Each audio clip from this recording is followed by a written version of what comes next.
Hello and welcome to Elevate Classes. Today we'll be starting with a lecture series in which we are going to deal with digital electronics. So what are we going to aim for in this series? Basically what we want to do is we want to go about learning digital electronics right from scratch, right from the basics, right? So whom is this series aimed towards? So we would try to keep the series and teach this in a way that BSc students and MSc students both will be benefited. And the later part of this series will cater on to things that perhaps might be more relevant to MSc students, but the level will be such that even an introductory student will be able to follow along. Okay. Along with BSc and MSc students, we will try to cover in which we are trying to cover the syllabus of most universities. This will also be an excellent introduction in case you want to build your basics for any kind of competitive exams in physics, whether it is your IIT JAM exam or your CSIR NET exam or a TIFR exam or a BRC exam, any kind of entrance exams, this is going to be your base. And so that is the whole aim of the series. So we hope that you will be benefited with this series. Now, first of all, when we title this series in a way which says that we are going to study digital electronics, I would just like to start this video by introducing a part of what exactly is digital electronics. Now, as you might be aware that electronics is a subject which is broadly divided into two categories, right? Broadly speaking, we have two kinds of electronics, right? One is the kind of electronics which is called analog electronics, and along with that we also have electronics which is called as digital electronics. Of course, this is a very broad based classification, but I think you all are able to understand that this is the broad classification of electronics. So now, what is it that distinguishes analog and digital electronics? So the first point I would like to make is the world is increasingly becoming more and more digital. For example, what I mean by that is, if you're watching this lecture right now, there's a high chance that you're watching this lecture on a mobile phone, on a tablet, on a laptop, which are essentially digital devices. And so there is a digital revolution that has been going on for the last few years, few decades in our society, in our culture, and hence digital electronics is assuming more and more of significance. The question, however, remains that, is the world digital? And the answer is no. Surprisingly, the world around us is analog in nature. So now would be a good time to just try and explain what would be the difference between these two terms, digital and analog. And I would like to give you a very simple analogy, which perhaps most of you might be using in your day-to-day life. When we hear the word digital and analog together or in one context very often is in the context of a wristwatch, right? So we have analog wristwatches and then we have digital wristwatches, and we know what is the difference between them, right? An analog wristwatch is usually a one which has a dial, right, in which the seconds hand or the minutes hand is sweeping out the entire area. In short, every single value is being covered. That is called an analog watch. Whereas a digital watch will usually have a LED kind of a display. Of course, these days we get more and more sophisticated with wonderful watch faces and so on. But essentially at heart, you will have a digital kind of a display where you have a 7-segment LED, some kind of a display where you have a discrete number being displayed. So before we get into like the nitty-gritty of digital electronics, I would also like to say that quantities in general can be called as analog and digital. Okay, now I'm not just talking about electronics, I'm just talking about analog quantities. These can be physical quantities, right? And digital quantities. Right? So what would be the difference between an analog quantity and a digital quantity? Okay, see, let me give you an example. If you talk about something like temperature, a physical quantity like temperature, or if you would speak about humidity, or if you would speak about velocity, all these are analog quantities. And what make these quantities analog are two things, or one thing, but essentially I could also add one more thing to it. The first thing that makes all these analog, the first thing that makes all these quantities analog is that these quantities are continuous. These quantities are continuous. What makes digital quantities different is, okay, let me give you an example of digital quantities. What if we speak about the number of students in a class? The number of students in a class. Or if you're watching this on YouTube right now, right below you can see the number of views this video has. Below that you'll be able to see the number of subscribers this channel has.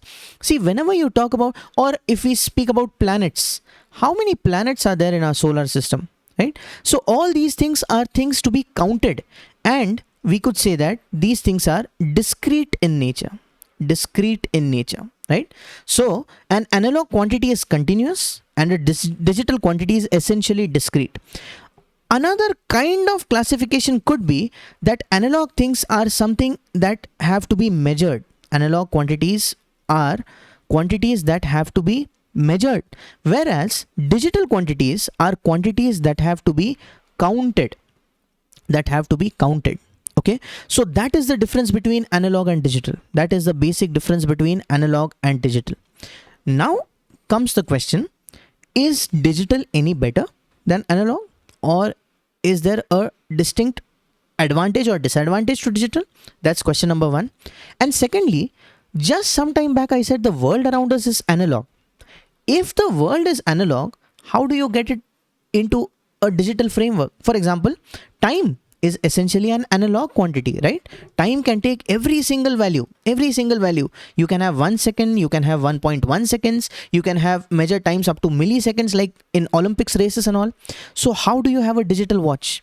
And there comes a wonderful fun part of electronics, where you can go from analog electronics to digital electronics using an ADC, which is an analog to digital converter, and then we convert digital signals back to analog signals with the help of DACs, which is digital to analog converters, right? More about this later on, but right now our focus is going to be digital electronics. And so just to say that, what are the advantages of digital over analog, right? So if we just try and understand what are the advantages of digital over analog, there are a couple of advantages of digital over analog. The first of all is these are less prone to noise, right? These are very less prone to noise. Like there'll be very less noise in a digital signal. Now why is that, or why does noise affect this less compared to analog? I'll come to that in a moment, right? These are in a sense easy to construct. These are in a sense easy to construct, right? And these are usually more accurate. Now when we say that the digital world is essentially discrete in nature, that also brings us to the question that what kind of a number system will be used here. And so it turns out for digital we essentially use binary values. Right? And not our regular real numbers or complex numbers, not something like that. We are going to use the binary number system. And as you all might know, in binary number system we have essentially two values, right? We have 1 and we have a 0. In digital electronics, the way we characterize this is, this 1 is called as a logic high signal. And 0 is called as a logic low signal. So we have a logic high and we have a logic low, right? Ones and zeros are binary values. Please do not forget this. Ones and zeros are binary values. Now what's the advantage? As I told you that I'll tell you why it is less prone to noise, why digital signals are not that much affected to noise. See, let me just show it to you with the help of a diagram. All right. So let's say this is some kind of a voltage range, right? And let's mark a voltage over here. Okay. So this entire is 5 volts. So this is 0 volts. This is 5 volts, right? So somewhere over here, I'm going to mark 2 volts. Somewhere over here, I'm going to mark 2 volts. So this is 2 volts, right? This is 2 volts. In some textbooks, you will also find this is 1.9 volts, but just assume 2 volts for now. And then I'm going to mark another voltage level. I'm going to mark yet another voltage level, which is somewhere around, of course, this diagram is not to scale. This value is 0.7 to 0.8 volts, 0.7 volts to 0.8 volts, depending on different values, but mostly around 0.7 volts, right? Now, this part over here is called as logic high. This entire part over here is called as logic high. And this part over here is called as logic low. This part is called as logic low. And there is a range in between which is disallowed or which is forbidden. Later on when we do K-maps, later on when we do Karnaugh maps, you will also see that this is also called as the don't care condition. But we'll more on K-maps later on in this lecture series, right? This is a forbidden range. This is a forbidden range, right? So see, the problem is, the advantage rather is, the advantage is, suppose you have a signal which is 3.3 volts. You have a signal which is 3.3 volts. Once this signal is between 2 volts to 5 volts, it will be considered as logic high. It will be considered as logic high. So even if there is some noise here, okay, even if there is some noise superimposed, right, there is some kind of a electrical noise over here, even if this variation, it will still count it as high. It will still count it as high. And same thing here, even if your signal looks something like this, right, even if your signal is fluctuating and there's some noise, as long as it is within this range, it will be considered as a logic low signal. It will be considered as a logic low signal. And this is the advantage of digital electronics. It is much more immune to noise, or in other words, we can say it is hardly ever affected by noise. It is affected, but not to the extent that an analog signal would be affected, right? So this was just a brief introduction to digital electronics, and very soon we'll be starting with the other videos, and we would like to hear your feedback. In case there's anything you would like to share about this video, please feel free to share it in the comment section. Thank you.